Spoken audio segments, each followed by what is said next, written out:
Welcome, everybody, to another episode of the Hump. And I got my man Mason here. What day is today? Hump Day. Everybody knows what day it is. Hump Day! We made it. We made it. It's Wednesday, everybody. Episode 19.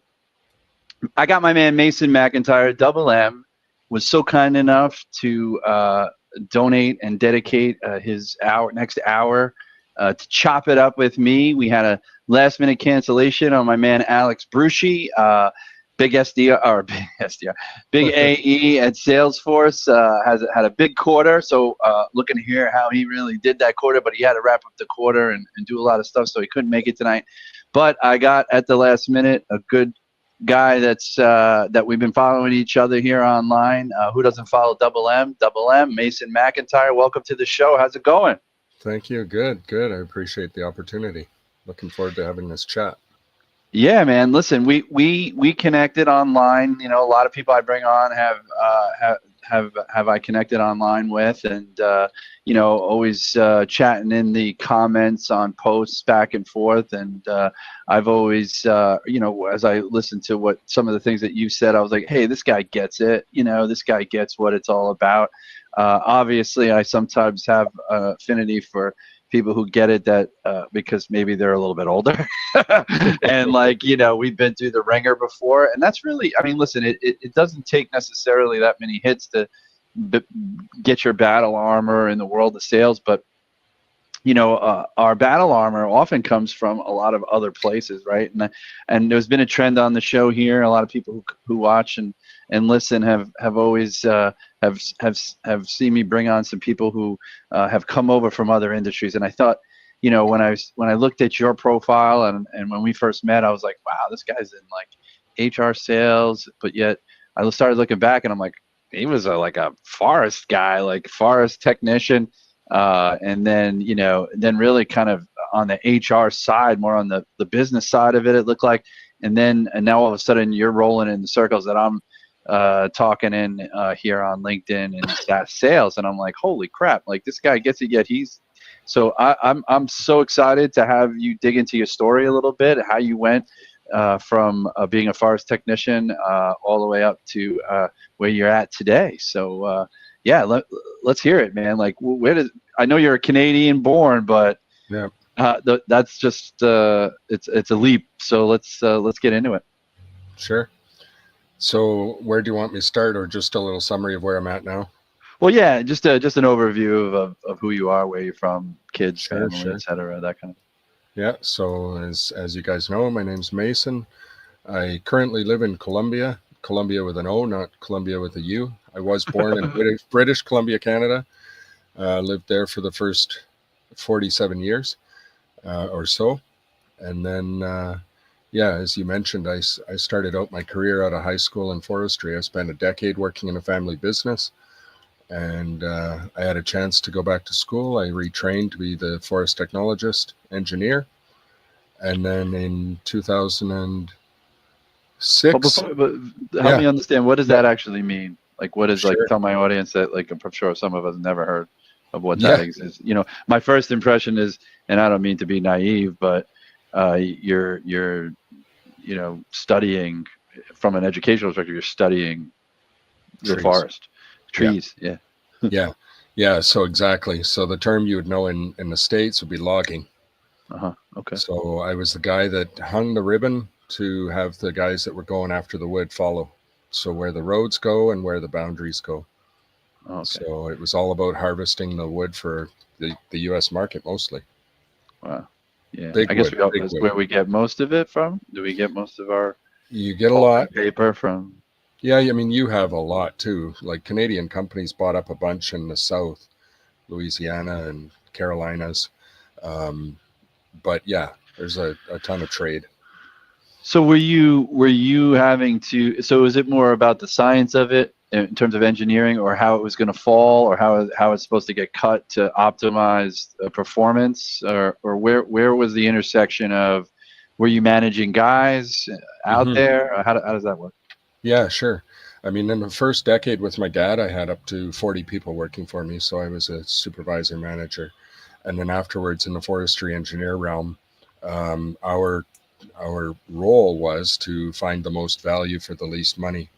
So how much does it cost to build a road to get the wood and such? So like any business, right? It's the return on the investment. So we had to be savvy about how much it would cost to go in and develop an area to get the wood. And savvy in terms of negotiating with others to find the most optimal win-win situation, if you will. Yeah, so this is the pull in Canada and the US. So in Canada, it's all public land. Uh-huh. And where I was, it's public, public, public. So the government essentially owns the timber, and companies pay the government to harvest. So they pay by the volume. So if and there's reductions based on how difficult it is to get the wood. So if you have to use a helicopter, it's going to cost a lot more. So it varies. But our role, like I say, was just how much to develop. And by develop, I mean actually build the road, get the machines in there to pull the wood out. Huh. Yeah, there's all that involved, obviously, because it's forest until it's not. Mm-hmm. So I got it. Interesting. And so, yeah, so now the next transition. Yeah. So in 2006, I was standing on a log, a large log, a meter, well, for you guys, 3.5 feet tall, on the ground, laying on the ground. And I took a slip and destroyed my knee. Wow. So completely. And so it was one of those, well, this is over. There's no walking around in the bush with a wobbly, tricky knee. Wow. So I Okay. researched my step two career and I chose HR, as you noted. And so Any particular, I mean, like, was it a like, okay, what went through your head to, it sounded like you were pretty methodical about it, just based on the way you're talking about it. So you thought, you put together probably some kind of, say, hey, where do I fit best? But where did HR come from? Was it because you managed these guys out in the field? You thought that? yeah, exactly. And you've hit the nail on the head, because what I did is I had a few months while I was recovering from surgeries. So I interviewed people. I interviewed a plumber. I interviewed an electrician. I interviewed a person that did dental. I have a little tool here, dental repair on machines for dentists. So this Right. guy had a mobile repair shop in his van, and he would go around and repair tools for dentists. So I did a bunch Right. of interviewing about jobs and what I could do with a trick knee. The plumber said no. You would be starting junior. You'd be up on a ladder or in a crawl space. Like, it's just not going to Yeah. happen. Carpentry Right. was the same thing. Electrical was the same thing. Like the guy said, as a junior guy, you're up and down, up and down.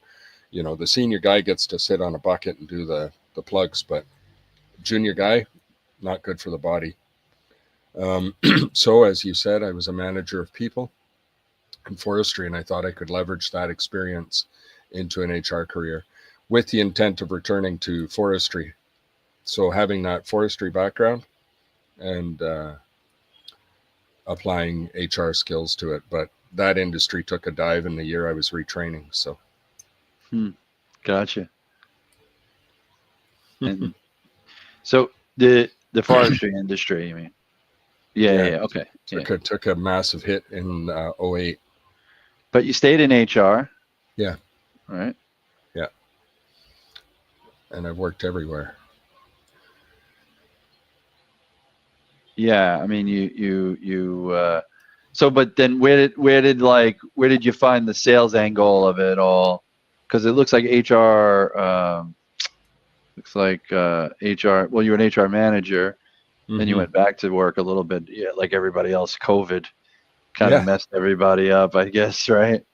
But now you're kind of more sales and open works, which is more of like a service Yeah. right? An HR service, software and service. So talk a little bit about how, because, like, because being a human resources manager and being on the business side is one thing, then being on something that actually supports that function, which I always find is an interesting transition, right? Like a lot of people who are, like, let's say, for example, teachers who have come over into tech sales, they've in some cases have gone to the ed tech space, and are selling things into and to schools or to, universities or to, their respective, like, kind of core discipline beforehand. Yeah. So, maybe there's a level of not only now you're in HR kind of tech, but maybe there's another angle with the forestry thing. I got to imagine that industry is having a digital transformation to a certain degree as well. Yeah, exactly. So where the tech comes for me in the HR was in all those roles from '08 on. I was a super user, end user of software for HR. So I would have super user access where my colleagues wouldn't. So I have a innate ability to use software. I can learn it on my own very, very quickly, like a super end user. I mean, I don't know why, but I can find my way around. So that kind of gave me the background for this, and then this came about through a mutual connection with Alexi, my CEO Oh, in nice. in Canada. Yeah, I was down here for a year and a bit, getting adjusted and learning the language, and then I was getting itchy feet, so I touched base with my contact in Canada, and he knew that Alexi was looking to expand the team, so it was kind of a perfect timing, perfect fit. And then so all my career, like you talked about people going ed space to sales. All my career prepared me for this, because when I get somebody on the phone, I have an inkling of what their life or job is like, because I've been around, like you said, not the youngest guy. And and so for me, sales is relationships. That's it. It's 100% relationship. If you don't build anything with anyone, you don't have a rapport, you're done. So when I was working for my dad in 1991, it was relationships. So imagine it's now, 2025, and all I've done in my whole career is relationships. So I think it really rolls into this really well. It's just getting past that, like we talked before the show went live, getting past the initial, what's up. And I'm not a PBO guy, so I do just, it's Mason calling, and feel the call out and let the people speak. Yeah, I mean, listen, look, there's in the space you're in, or in the HR tech space, is it with your current company, which is called OpenWorks, by the way, Yeah. OpenWorks, is it like you do the cold calling, but are you doing full cycle? Like, are you actually conducting the discovery and or closing those deals as well? Yeah, I'm involved Yeah. in the full cycle. Yeah, so there's the rub, right? With a lot of what, my listeners and other people that are rolling in the same circles online there and talking about, there's a lot of, look, there's this predictable revenue model, call it SDRAE structure.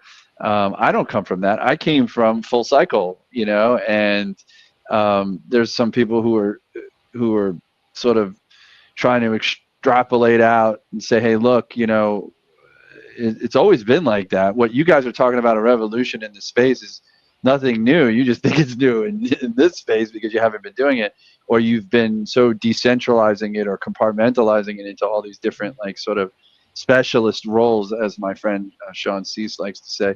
And, like, you just don't, when you've come from full cycle, I think you have a better conception of how it's supposed to work, Mm-hmm. right? Even though you may not be able to handle the volume of, let's say, top of funnel, right? Here's where my strength is top of funnel. And it's weird because, like, there's plenty of people who talk about the discovery call and talk about all those other functions. And I'm really tasked with only talking about top of funnel on a majority of the basis, only because that's what I do on a regular basis. I have closed deals. I spent 25 years closing deals, in a full cycle role. But when you're in full cycle, it's you got to do it all, right? Mm-hmm. And so you get discipline for it all. But I still think the same things apply. Somebody commented to me, said, about having not. They said, oh, in a client call, I would use an opener like that. I said, I should hope so. Like in a client call, you would say, hey, how's it going? Hey, John, or hey, Mason, how's it going? What's going on? Yeah, how's things today? Oh, great. How's the kids? How's it? Whatever, because you've been seeing them and talking to them 100 times in the last year, right? That's different, right? But it's not. What I'm trying to tell people is like, hey, look, you could start a regular call like that, like a regular first touch call. I do it every day, all day. And I've been saying it and saying it often, is that it creates a two-way dollar is what we're trying to do, right? But you do the same thing even when you have the discovery call. You do the same thing when you have the 100th call with the customer, right?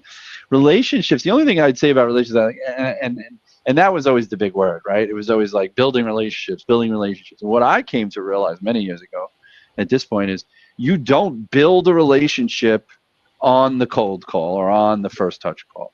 What you're doing there is just, at the very least, or at the most you should be even accomplishing, is building some rapport or some kind of rapport. Meaning, when you are able to have a dialogue with somebody, a two-way dialogue, a two-way conversation, even for 3.5, 6 minutes, right, whatever it is, you at the very least from there have developed some kind of, like, they have some thought about you, right? So to me, that's a rapport. You have some, whatever they think of you is regardless, but they think something because they just talked to you for 3.5, 4 minutes, right? So you've built this rapport, right? Now, if you happen to identify that they have pain or a problem, or they want to, be richer, and they actually want to talk about it, and they want to talk about it now, and they're really ready to do something about it now, or at least within the near future, well then, so then we set a meeting, right? And then, but if they don't, and maybe they're still a good prospect, then you could keep, and now let's talk about relationship. Now you can build a communication relationship with them. Hey, let me, if you wouldn't mind me touching back with you in 3 months, or if I see something that I think that might interest you, would you mind if I send it to you? Whatever you set up, as a point of contact, a touch point, at the least, then you can start, and then eventually from that you will build a relationship. If we sit down today and we go through the motions, and even through that conversation, I'm sure there'll be some, kind of back and forth about who we are and who we really are, to a certain degree. Even if it's not, it'll come next, right? Then I always say, like, a relationship really doesn't start or like get solidified until there's a transaction, right? Once there's a transaction made, you both have agreed that you could benefit each other. They're going to pay you, you're going to help them, right? Yeah. And now the relationship starts, now it's like, and that's what as a full cycle, then that's what always kind of got us kind of tied up, right? Because now you want to develop that relationship. You want to further that relationship. So now you spend 80% of your time doing that with your existing customers and 20% on new business, right? That's the key difference, I think, between full cycle and the AESDR model, because in those cases, I can handle when, like, I'm spending 8 hours on the top of funnel, whereas in a full cycle, you can't do that. You can only spend an hour of those 8 hours maybe on new business, right? And the rest is gonna take you to that existing customer, which in those cases, as you probably learned, like I did, correct me if I'm wrong, were easier and more lucrative, because they could give you the referrals. You could grow your business with them. You're already in there, if that's the case. So I don't know if that's what your experience was. Yeah. My full cycle isn't the same level as you're describing. I mean, I'm there as a support from the beginning through the sale. What I think we achieve with that is some continuity.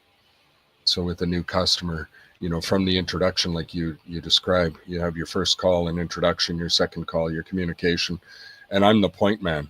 So as we move forward through the contract, to the contract, I'm sort of the constant. The client can reach out anytime they know that I'm available. The CEO's too busy, so I'm always available. That's where I fit. Mm-hmm. But is there a sales engineer or anybody else getting involved along the Yeah. process? Okay. Yeah, the CEO will be the ultimate point for the sale. Oh, wow. Yeah, but like I say, I'm basically the glue. The glue would be what my role is right now. So it's like a three-quarter role. No, I totally understand. So it's founder led. It sounds Yeah, like, is the yeah, CEO the owner of the company? Oh, okay. yeah, So yeah. as some people would say, founder led, an AI powered solution called OpenWorks. Yeah. Interesting. Now they're out of British Columbia, yet you're in Columbia, right? Yeah. So we're So how did you go from Canada to Colombia and totally bypass America and Mexico?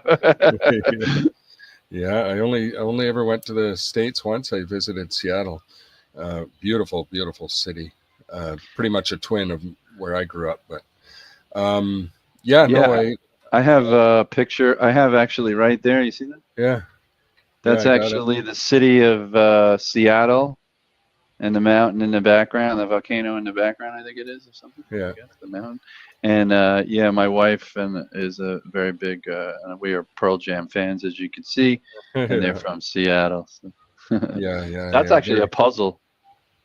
awesome. Yeah, Mount Rainier. Mount Rainier. That's what it's Yeah. called. Um, yeah. No, I'm Canadian, so I know.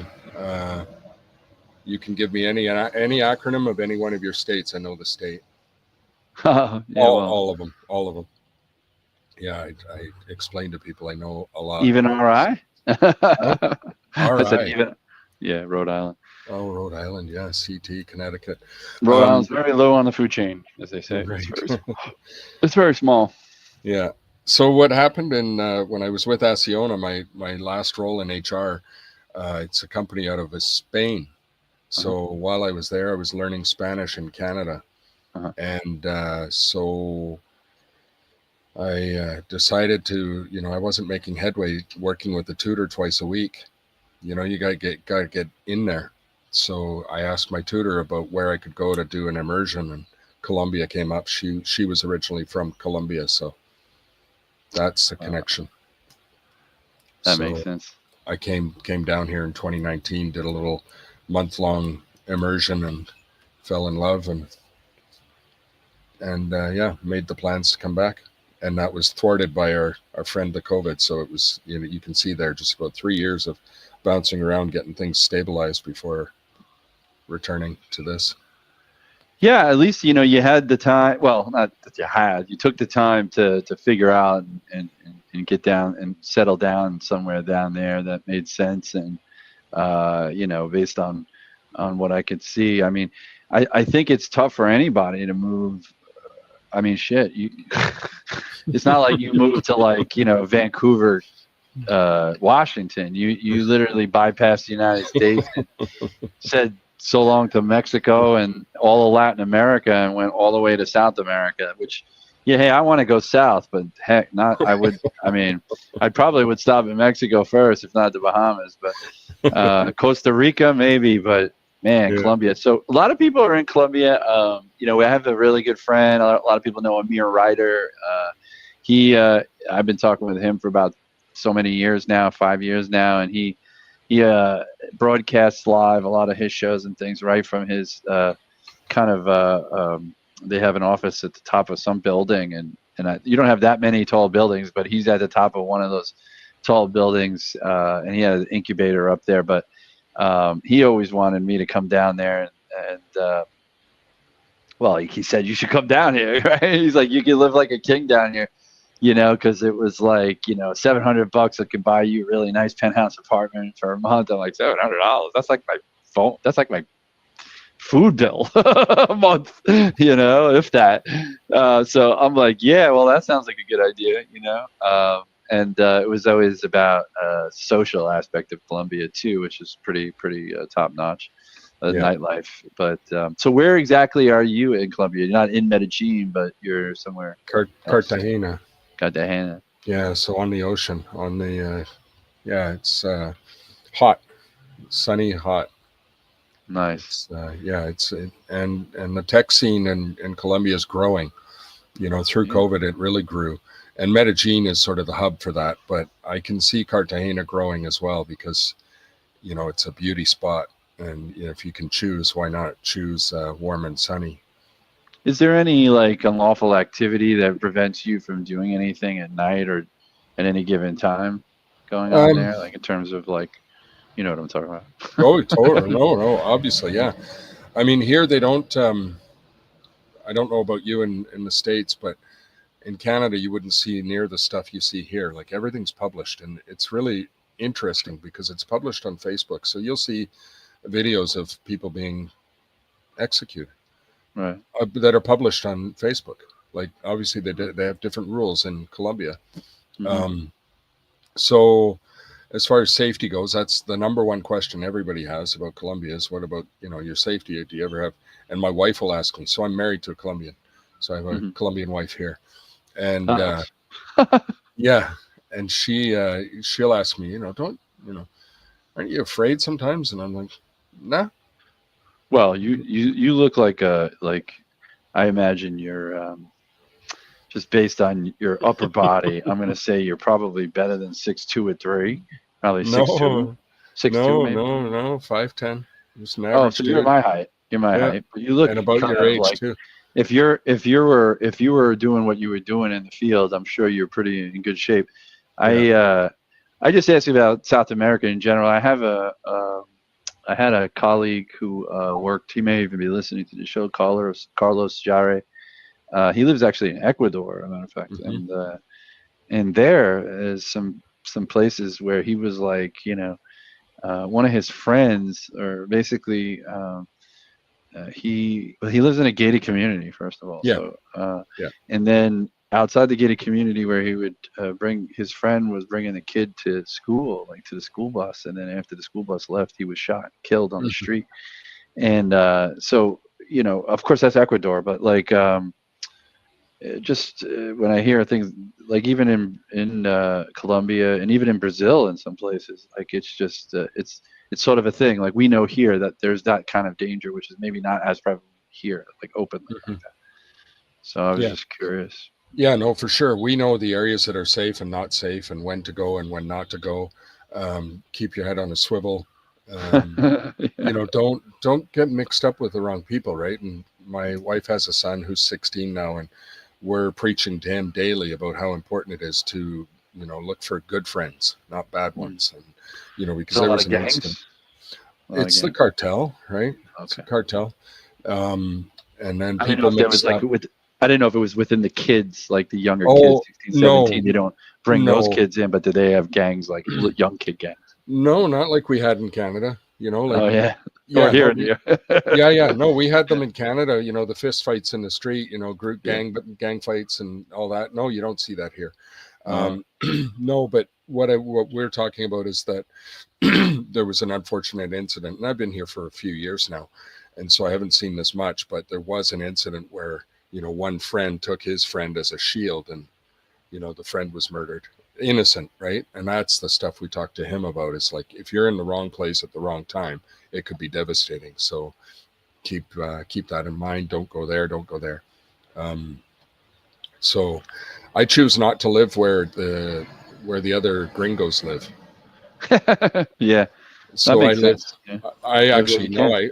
I live where a Colombian lives. Like I'm the only guy that looks like me in the whole basically small town area. It's pretty funny because everybody knows who I am. It's just the gringo, the gringo. So It's so funny though. That's more of a. It's kind of a weird, not so derogatory term because anybody who comes down there is a gringo. yeah, yeah, If you're a white American, you're a gringo. or Like European. you're not. Yeah, or it's like you don't have to be a bad person. That's like what they call everybody. yeah. Yeah, Yeah, PC doesn't exist here. that's okay. Maybe it's better. I think sometimes that's a little bit of what I'm recently struggling with online to a certain degree is, the soft touch. Like my there's a time and a place for the soft touch, right? Like, Yep. and my mother and father always taught me, of course, you don't have anything nice to say about somebody. Mm-hmm. You don't say anything. And I think what my rule is there's times that I read things on LinkedIn and I go through it, and there's an initial reaction that I have, and I'm thinking like, well, you know what? Everybody's got a right. It's like the Second Amendment, right? Is that what it is, Second Amendment? And like, it's just not for me. It's not content for me to consume. Somebody will consume it and appreciate it. I just don't.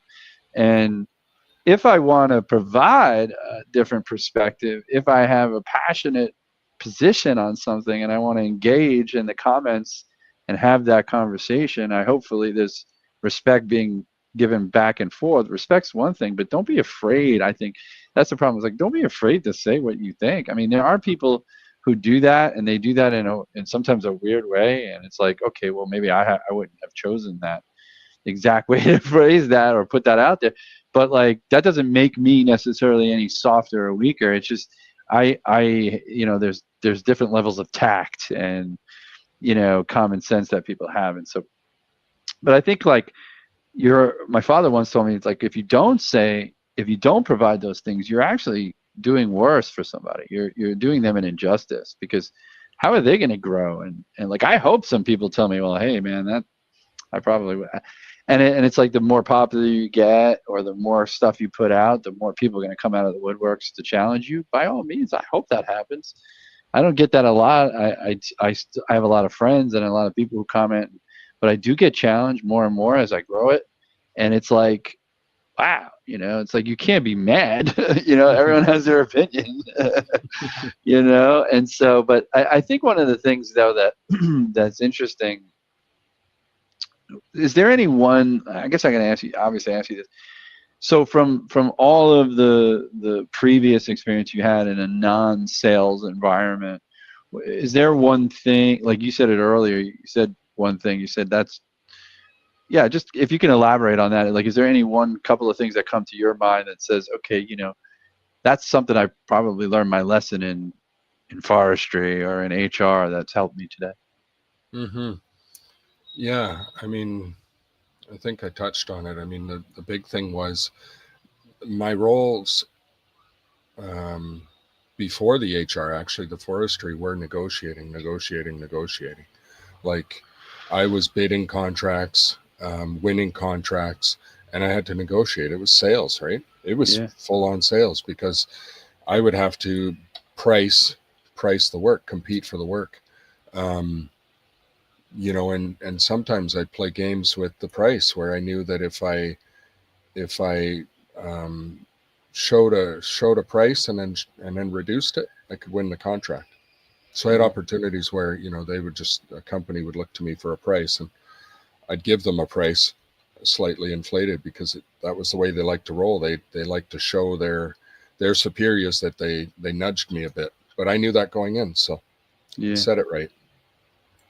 It's interesting though, because you're like, I would say, would you say then for sure selling what you sell today is way harder? Yeah. Oh yeah. I mean, the thing is, like, with our services, it's staff augmentation. So we sell remote workers, and with the RTO world, a lot of companies will say, well, right now we're trying to drive the office, the culture and return to office. So, right. But we're finding them. And the thing that we offer clients in North America is cultural proximity and time zone. I'm right there with you. Like, you and I are only an hour apart right now. I'm an hour behind. But, as far as working in the same time zone, it's perfect. Mm-hmm. And our staff English skills are super high.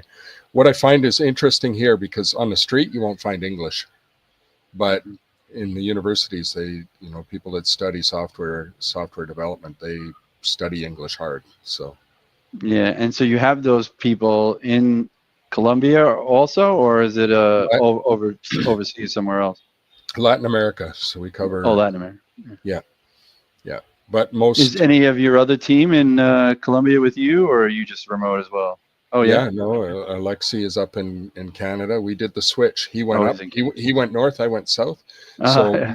my colleagues are all down here with me. So when we have Oh, meetings, nice. we're we got Bogota, Medellin, Cartagena, Venezuela. Oh, So he's the only guy nice. up north. Oh wow. Do you Yeah, guys ever get together in South America somewhere, or? yeah. We had a team meet in Bogota a few months ago. So yeah, because he still has all his contacts there. So That's awesome. I'd yeah, come there for a team meet. yeah. Could be better It's places to be, right? I mean, not. I should say there's worse places to be. I should. That's what I meant yeah. to say. Yeah, no, That's awesome. it's a beauty. Learning a language in your 40s is a challenge. Yeah, obviously. So how are you doing with that? I mean, in terms of speaking Spanish, I would assume you might be fluent at this point. Yeah, I'd say three quarters. I mean, this call is the first English I've spoken today. Oh wow. So, So I got in trouble one time. I was down in Mexico, and I understand a lot of Spanish. It took like 6 years of Spanish, and you would think I should be able to speak it fluently, right? 6 years, but it was just a class in high school, and stuff. And anyway, so I was down in Zihuatanejo. I don't know if people know the movie Shawshank Redemption. It's one of my favorite movies. My favorite. In a little town called Zihuatanejo, actually, or Ixtapa, actually. And so I was down there, and my wife and I were going to go on a boat cruise or something, right? And so on the bus, didn't realize the bus driver was also the boat person too, or was going to run the whole thing. And so when I got on the bus, I jumped on the bus and I said, "Hola, ¿qué pasa?" I kept going, right? And so he thought I spoke Spanish. So later on, we're on the boat, and there's like 30 people on one side of the boat and 30 people on the other side, and there was no seat for me. I had to sit in the captain's seat facing out, and he was actually behind me with the mic telling about everything that we were going by, right? And so he's talking on the mic and da-da-da-da, and all of a sudden I'm sitting in the front enjoying the sun, watching what the water go by, what's going on, and then all of a sudden I kind of heard him say the same thing like 2 or 3 times, exact same thing over and over again, and I realized he wasn't talking on the mic. He was actually kind of like projecting towards me, so I realized, oh, maybe he's talking to me. And he was asking me, because I heard him say Gigantes de New York, no, de Nueva York, Gigantes de Nueva York, and I'm like, did he just say the New York Giants? I'm like, oh yeah, you talking to me? He was asking me because that was the year, some year that they were in like the playoffs, right? God bless the Giants for being in the playoffs. And so, I didn't realize it, but when he repeated it a couple of times, and I heard the word "Gigantes," I'm like, you got to be talking. Because I was like, we're gonna go watch the show. The game is on later on in the evening at like 4:30. So, yeah. So I picked up on what he was saying, but he came out at me with like a whole mess of stuff before he said that. So I was like, he was talking to me, but he just thought I spoke Spanish because I opened my mouth. So yeah, I can actually so I understand it. Like if you say something to me, like, or if somebody Spanish was to come here and was trying to get around and speak Spanish, I might be able to help them. I just can't speak it back as fast. I don't conjugate verbs and stuff as quickly as other people. So like I could probably say it back to you, but it won't be like grammatically correct to the Spanish person. Might be grammatically correct to me, but. Or you throw Spanglish in there, like, hola, how you doing? Yeah, and it's funny because that won't fly here at all. You won't be able to get, you won't, it's crazy because in Canada you can speak really badly with an accent. We understand everything, but here if you don't get it right, they just look at you with a blank stare. Well, what do you think about, I would say the same thing sometimes from Americans, right? Americans, they don't have necessarily an affinity for somebody who speaks like Indian or Hindi, if you want to call it that, or other people who don't learn the language here. And there are people who get very angry at not being able to understand those people. Like, why don't you learn English? Mm-hmm. And I think they have the right to do whatever they want. They don't have to learn English. But quite honestly, if you don't, then either get a translator, or so many people whose parents are from Colombia, let's say, or grandparents, little 7-year-old girls walking around in Queens right now with their nanny who's doesn't speak English. They're speaking English for her at the store. Oh, we want to get this. We want to get this. And this girl's 7 years old. I've seen it a million times. I used to live in Queens. Yeah. You know, and so. Yeah. When I came here, I mean, that's for me. I mean, it's my own personal choice and belief, but I think, you know, I chose to live in Colombia. I need to speak the language. Oh, they don't need to learn mine. I need to speak the language of the country, well, right? So that's, well, I get that's the same thing. Like we think people should learn it. Yeah, no, I get that. That's an interesting take, though, to be on the other side of it now and committed to learning that, especially since, you know, that also help you make friends, you know, and keep it real, you know, so that they don't, you know, eventually, but still call you gringo anyway because you're just too white. Hey, I'm a bald brother for life too. So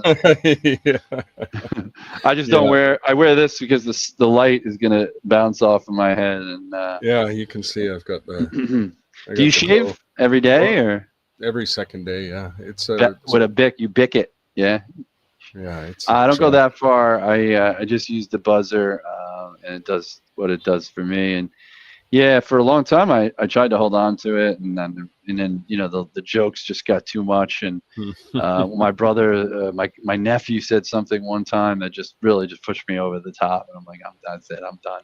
And I was like, as soon as I got home, I'm like, that's for your family to tell you the truth, right? So we're talking about trying to tell the truth to people on LinkedIn and you know, and say, hey, you know, maybe this isn't for you, and like, you know, but people should get the you know, the feedback and say, hey, this, you know, this is what I think or whatever. It's fine, but it's like, you know, sometimes you do care about what people say.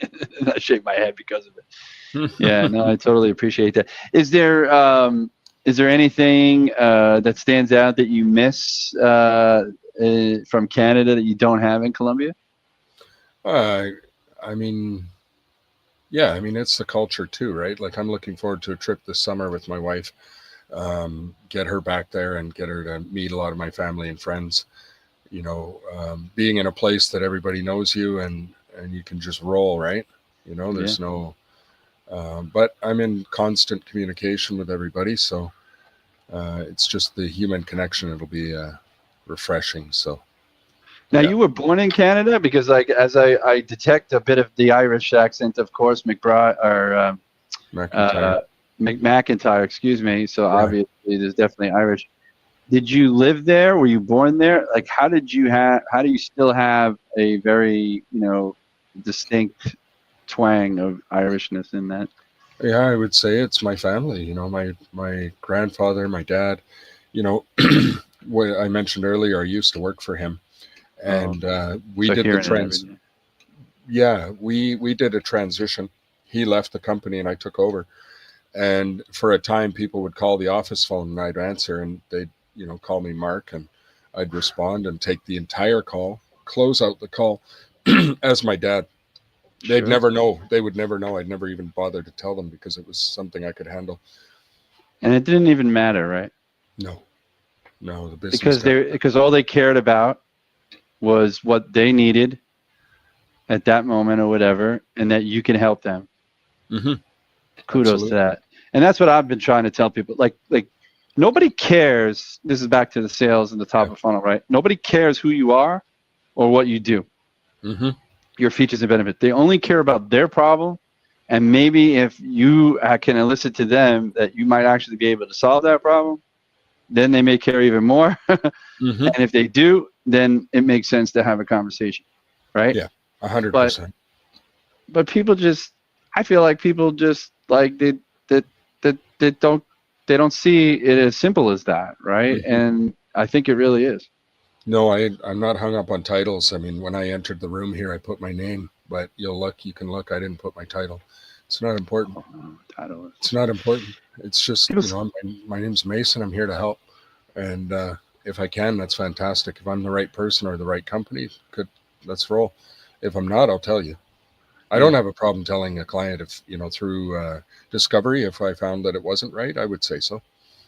Well, yeah, of course. And that's how you should. Like, there's all sorts of factors that play into it. Like, even today, I had a call with someone I am I have a sales development agency, so we have several different clients, and one of the clients has a piece of software that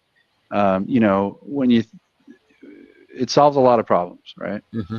And it solves a lot of problems for some companies who have a lot of problems, but sometimes they have a lot of problems because they don't have the software in place, Mm-hmm. but they may actually not be able to afford it. It's like, I need a car, but I'm not going to go out and buy a Ferrari because I can't afford a Ferrari, right? Mm-hmm. So I'm not going to go to the Ferrari dealership and make myself salivate over the cars and drive that car and be like, oh, I want this. How do we make it work? It's not going to work. That's why they would never entertain it, right?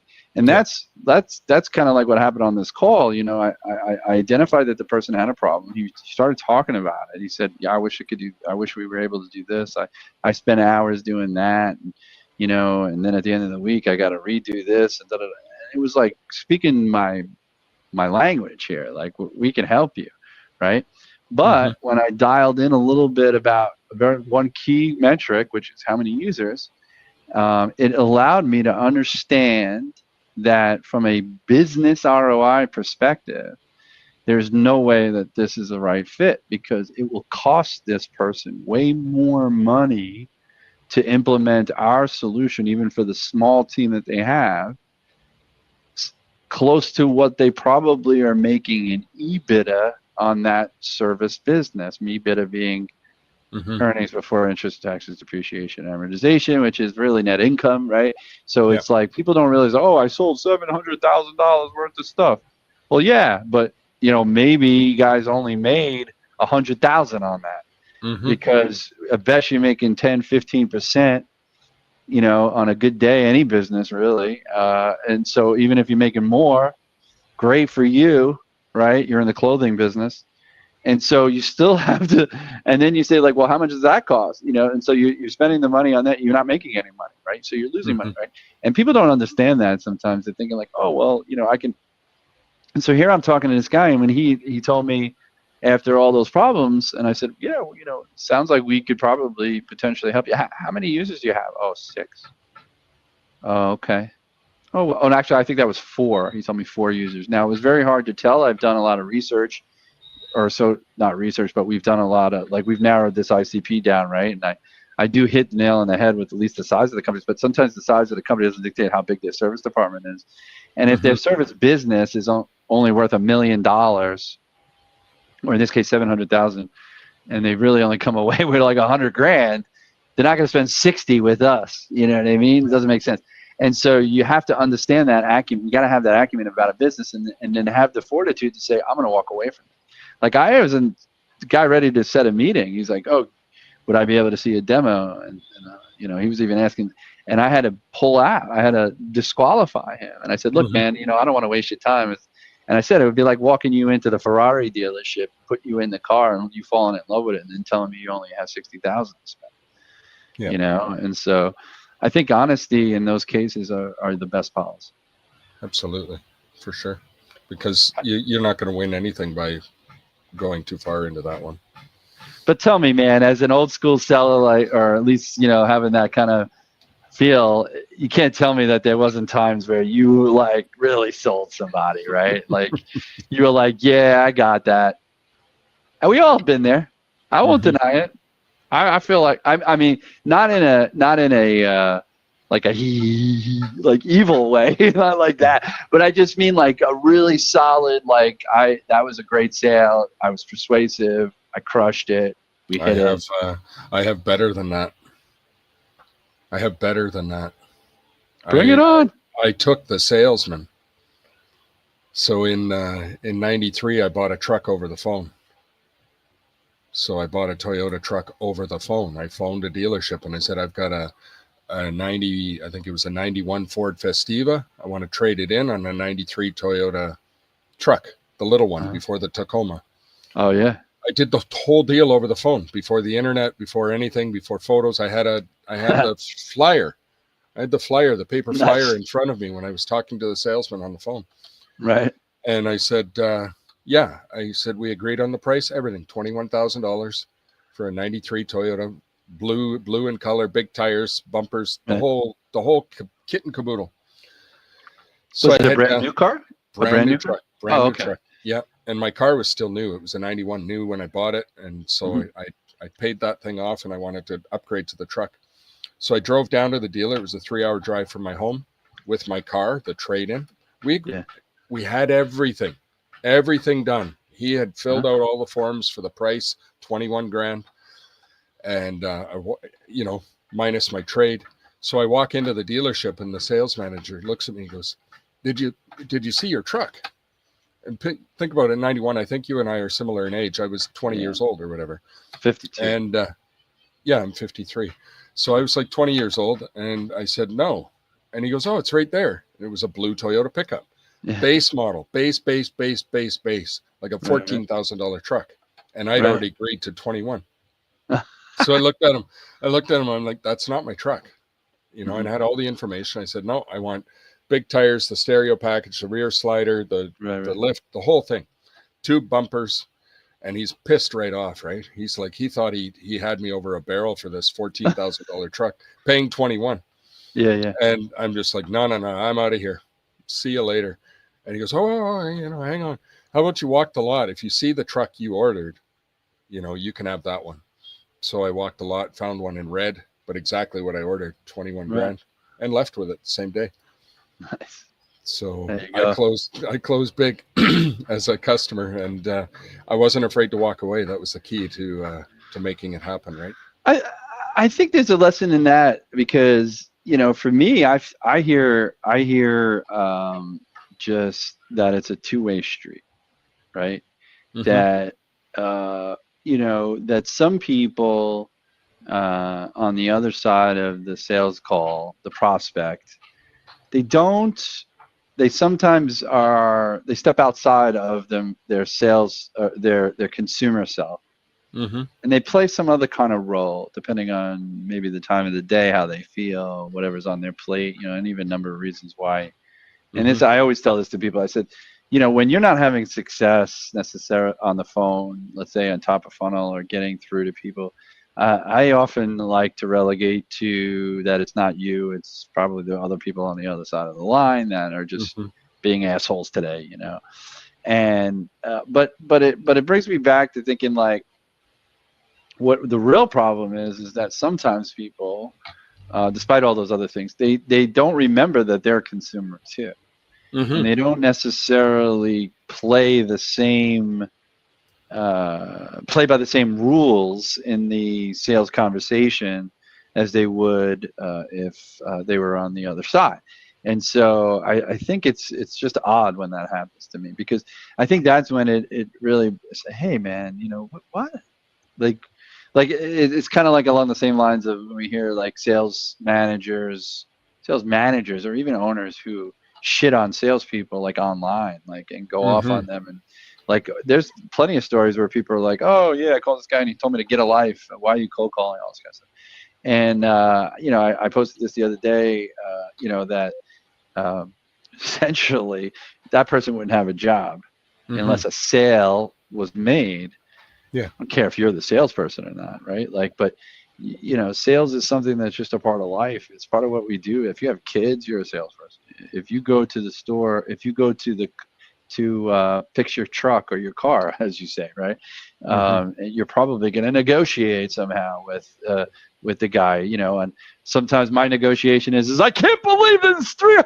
I don't. Here you go. Here's the $300, right? Like, but you're gonna try to talk your way out of it. You're gonna be that sales guy. Like, I wasn't a fighter as a kid, I didn't get into fights, thankfully, but one or two that I probably did, I probably tried to talk my way out of it, right?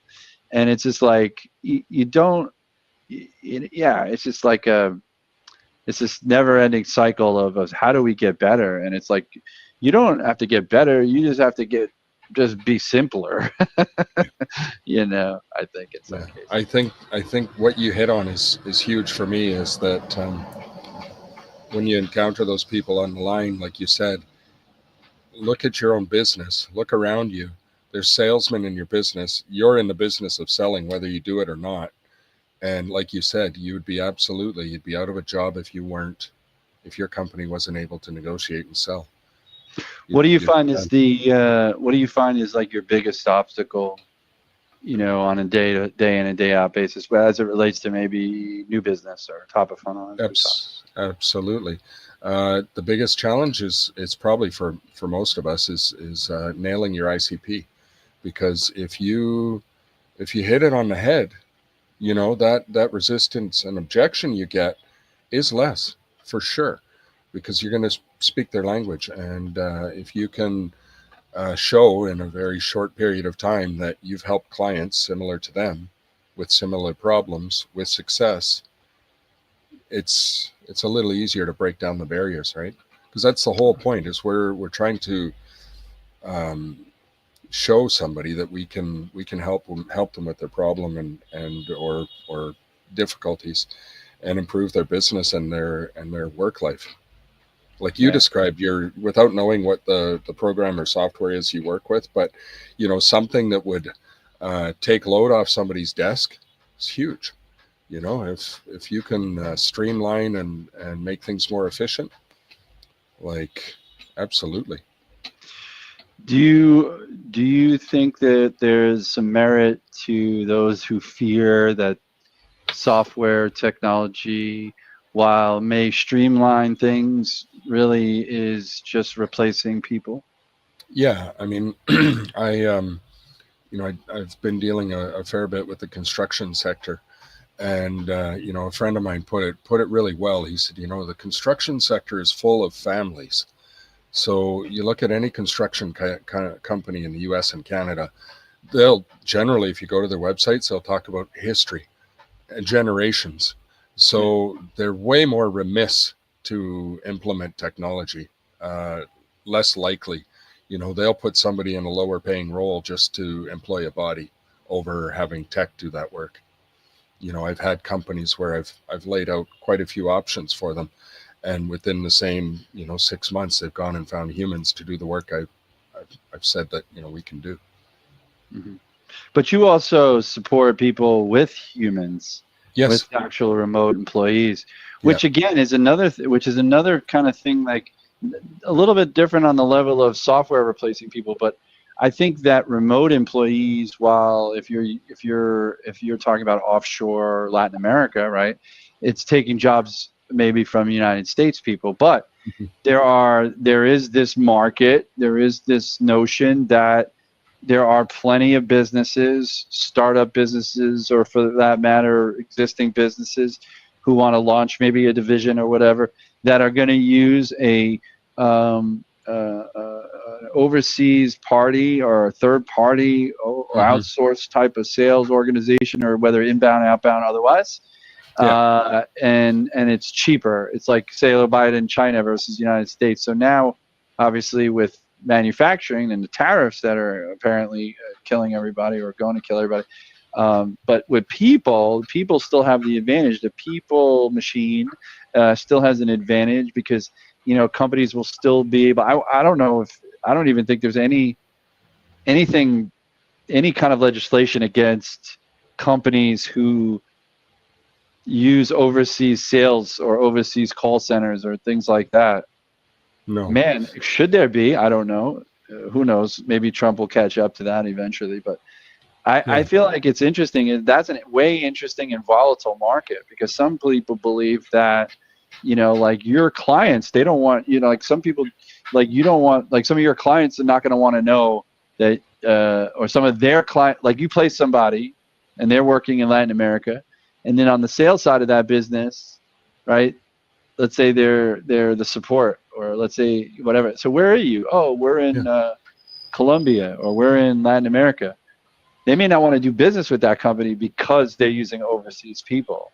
Right. So there's so many dynamics with respect to that. And how is that impacting you guys in any way? And do you talk about that with your owner? Yeah, so we're actually considered nearshore because we're in the same hemisphere. So we're near shore, like my goatee. Which, by the way, is awesome. I used to have the exact same one. I had a little bit of color in the top, but mostly it got all white. Yeah. And I used to think it was distinguished looking. I actually liked it. I liked pulling on it. I got it to the point where it was sort of thick and it wasn't itchy too much, and it was still growing, but it was definitely, And then my son, my 9-year-old, said, "You look old, Dad," and it came off the next day. So yeah, so we offer nearshore, and you touched on it a little bit. So where we come in and where we play, where our ICP lives, is a smaller firm that doesn't have the capital to bring on staff. So startups in the IT sector. So software development is what we offer, including AI. And then so where we come in is in growth, when the company's growing. So we have a client that's growing, and they need a cell. So they'll look to us to provide them basically a work cell, so they can have us build software, develop stuff for them, and then they'll tie it into their systems when ready. So really, it's not, we're not a permanent fix. Okay. Where you're talking, I think, would be something legislators might look at, is if you were permanently employing staff and outing Americans. Sure. But it's a valid Project staff, yeah, and project outsourcing. Yeah, I understand that. I didn't realize. Yeah, and then we have a subset called Assistify that's powered by OpenWorks, so it's a subset, and that's a virtual assistance for the same scenario, right? You've got a startup and you're not ready to hire staff in-house. We can fill the gap until you are. So it's a good option. And like I say, the proximity, the cultural proximity, and the language, because our people are really strong on the English. You won't hear the strong accents. I think that's part of it. I think that was part of like the stigma that it has using offshore, nearshore, whatever, is that the other component besides the language, honestly, is the culture, right? And when I say culture, I mean picking up on new cultural nuances that Americans have that maybe even people in Latin America don't pick up on. And that, while I don't think that necessarily is something that it could potentially, what is it? 1 out of 20, 1 out of 50, 1 out of 100 that might have an interaction where something from that perspective, that cultural, what's the difference? When you say there's like a change in that, it's like that difference may not be picked up, may not be necessarily held against you, actually, is what I was looking for. But in some cases it might, and it could cause a loss of a sale, or it could, like, how often, right? Like, how much of a difference is there really? I think when you go, there is. I think when there is, not in Colombia or not in Latin America, but I think more of the offshore stuff. The Pakistan, the India, the China, the Saudi Arabias, those things. When you're over there, the cultural nuances become much wider. The differential there. It shocks me. That's the word I was looking for. The delta. It shocks me on my wife's front when I bring things up from the States or Canada, and she knows. She always knows. So they're similar to us in the respect that exposed to American television. Like all of it. So in a different language, but they still understand. So that's our niche. That's our ICP, is a company looking to grow, but not a position to hire a full-time staff in-house. So looking to grow with our help. So definitely there's a need for that. I used to work in the 90s. I worked for a company that was started out. There was 5 actually full-time placement companies, call them recruitment companies, that would place IT people, Java developers, VB developers, IT administrators, Sybase gurus, Oracle DBAs. We would place them in full-time, and then they decided, let's spin off a company and do consulting, where we would just come in and build a project or do a project work, and we would sell our consultants as hourly employee, hourly put out. Right? And so we had to change the market, really, because the market the mentality of the IT directors, the people who would hire these people and do these projects, was I'm going to hire them full time. So they would actually conduct interviews, and we were like, wait a second, you're not going to interview our people, okay? We've already done that. We've already vetted them. We already know their skill set. What we're going to do with you is sit down and we're going to talk about the project that you're trying to get accomplished and what it's going to take and what kind of development is and what language and whatever. And then we're going to put somebody that we think is going to be able to do the job right, get it done, and is going to get it done with our project manager background for free, right? No, for whatever we charge them for it. And so $80 an hour, $100 an hour, whatever it was. And so the market wasn't ready for that. They didn't, these IT guys, they didn't understand it. So we were like changing the market at that time. But it was what killed us really, and that's why I'm bringing it up, is it all went overseas. All that development after 9/11, about 6 or 8 months after 9/11, just folded up. I mean, I had 14 people that were billing at like JP Morgan Chase. We're talking millions of dollars in ARR that was gone overnight. My client's like, Mark, I'm sending all you guys home. I said, why? What happened here? So we're going to Pakistan. We're going to India, right? And they went overseas to India. And, when it comes to coding, it wasn't obviously interacting with customers and things like that. So coding, well, it's perfect.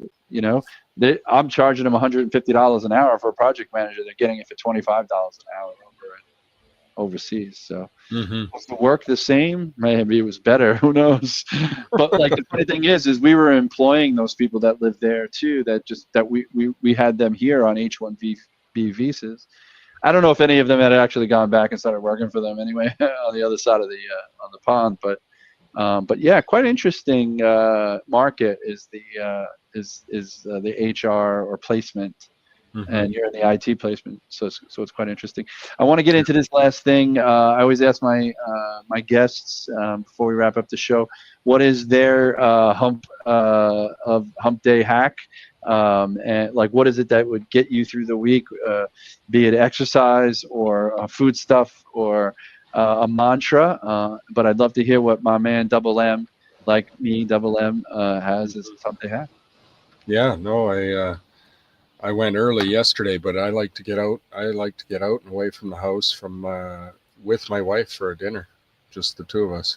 Get away from it all, stretch the legs, go for a walk, have a little food, and get some fresh air, and then give her for the last couple of days.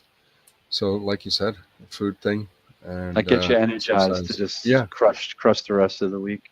Yeah, I mean here it's always nice to be out in the elements because it's warm and comfortable. Yeah, maybe I got to come down there instead.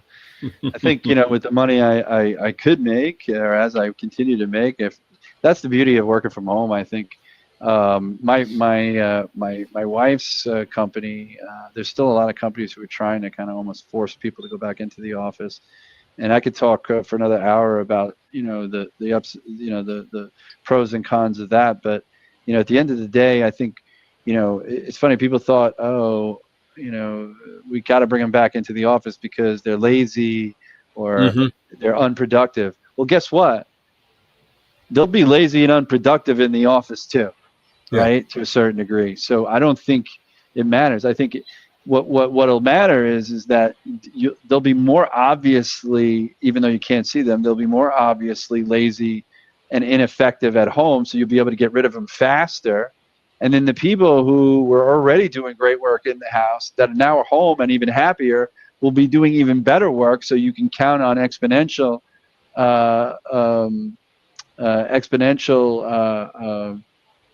optimization from them, labor optimization from them, right? Utilization from them. And so, so why wouldn't you want it, right? Like I asked my wife, I go, so you went to work, and she used a term with me this week, which I think is a term that's been around for a very long time. It's called hoteling. Hoteling, where you just don't have a desk.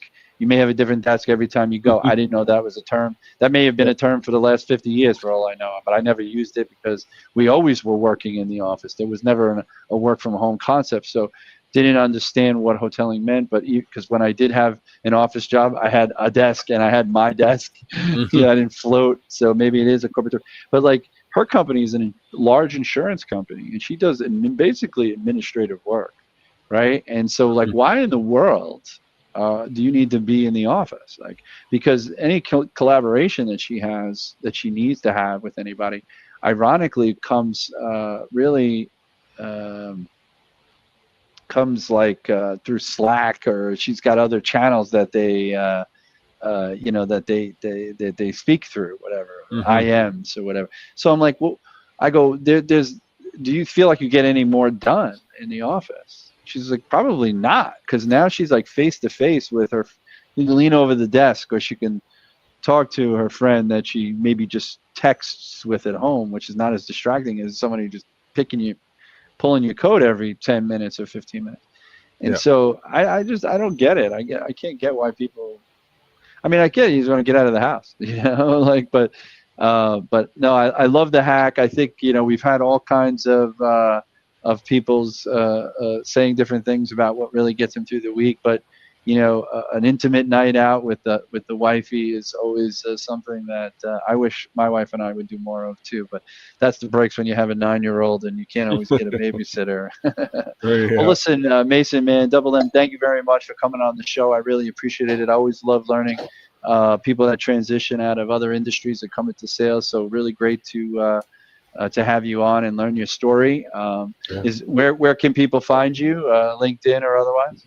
Yeah, LinkedIn. I'm there every day. It's my home, and openworkstalent.com is our website. So look me up. Great talking with you. Enjoyed it.